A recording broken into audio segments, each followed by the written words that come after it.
some of the dads had a lot of concerns about dating, some of the communication around that. We haven't yet reached that, but that's on my mind now, and so I thought it was really helpful to hear what some of their concerns were and what some of your recommendations were on how to improve the communication around that. So that'll be helpful for Anna and I in the not too distant future.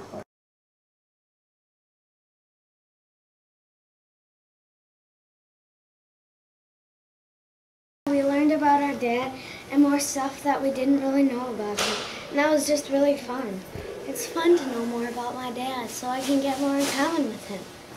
And that's just all I have to say, because he's the best dad, and that's what I think. I didn't know that he was like how he was like when he was my age, and it was just kind of interesting to find out that he was kind of like me, but kind of different too, because things have changed. So this really helped me to come close with my daughter, and the promises that we make to each other, that's gonna help our relation together in the future, right? Yeah. I think when you see here is that I think it demonstrates particularly to the daughters how important it is to talk, and how in that this is the way to solve problems, to defuse things, to move things along, and I think that we will. I mean, I think that once you see how important it is, it's really it encourages that to happen.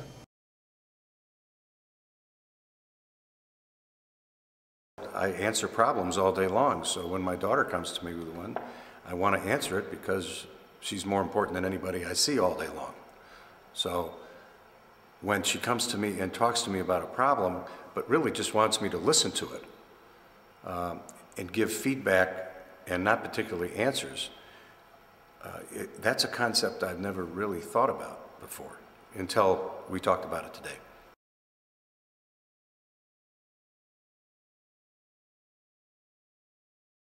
The workshop actually brought me closer to my dad, and on the worksheet that we got from when we had to answer questions, we answered it. Like, for example, like my worst fear was him yelling at me a lot, and he wrote the same thing for what my fear was, and that's happened through most of the questions, and it was really surprising. What I enjoyed about this is that it gave me a forum to do which I always wanted to do but didn't have the courage, or I convinced myself that I didn't have the time, or using an excuse or whatever, but this was a very good forum for us to do this, so I enjoyed it tremendously.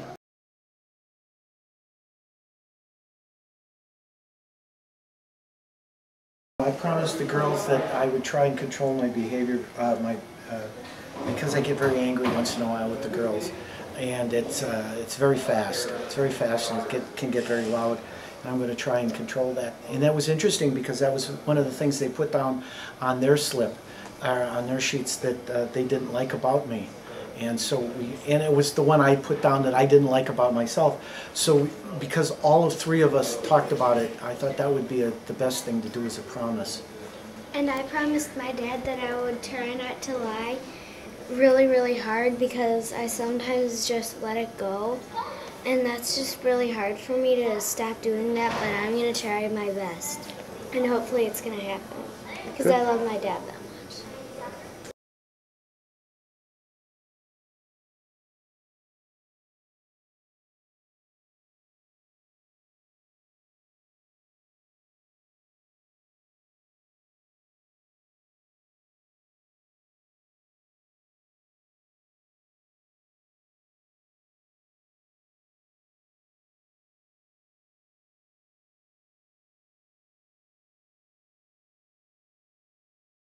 Having John Vidalman here has provided us with a concrete plan and program where boys and dads could talk about some issues they've either put aside or ignored or not wanted to broach.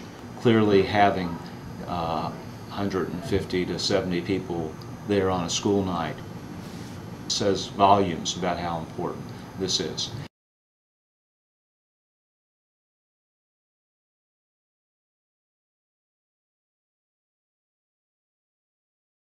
It gave us some practical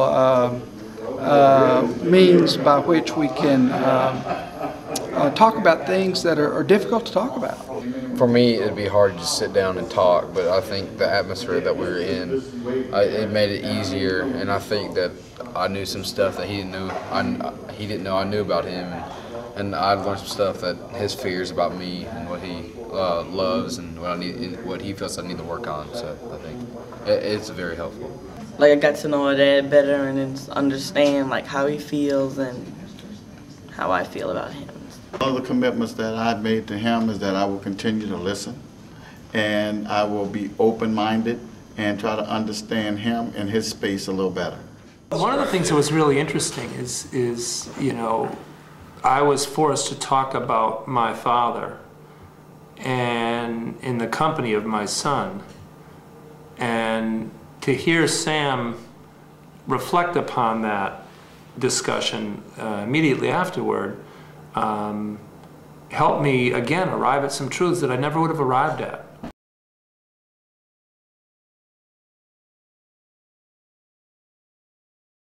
I was able to tell him exactly how proud I was of him to this point. Everything he's done so far has made me really proud, and how much I really just love him as a son, and I've never been able to express that before, and this is I think the first time I did it, and it felt really good. We discovered that we were actually not emotionally open, and so we were able to talk more and discover more about ourselves. When you tell me you did your chores and you didn't do them, or your homework, I imagine that you lied to me, that hurt, and that you didn't honor what your mother and I instilled in you. I think that you're right. I shouldn't be lying like that, like I do. It's a bad habit for me. I have to get out of it. It's a vehicle to formally approach it and have that start that conversation. So at least when you have an issue, you can say, you know what, let's. I have something I want to talk about, and use this as that vehicle to at least start the conversation. So that's helpful. This helps create just focusing on one conflict and just solving that one at a time. Well, I think my experience with my own son in the workshop was one element of where it could go, which was, as I shared with you, he was a little bit sort of reluctant and worried about how much time it was going to take and what are we going to have to do, and we could have talked for another hour, and he and I have a good relationship anyway, and we do talk well with each other, but we had a much more involved and deep conversation tonight, and I think that other dads and sons had that same experience tonight, to be sort of excused into saying the things that you wanted to say and be able to ask the questions that you always want to know the answer to, but it's hard to get that conversation going sort of out of the blue at home.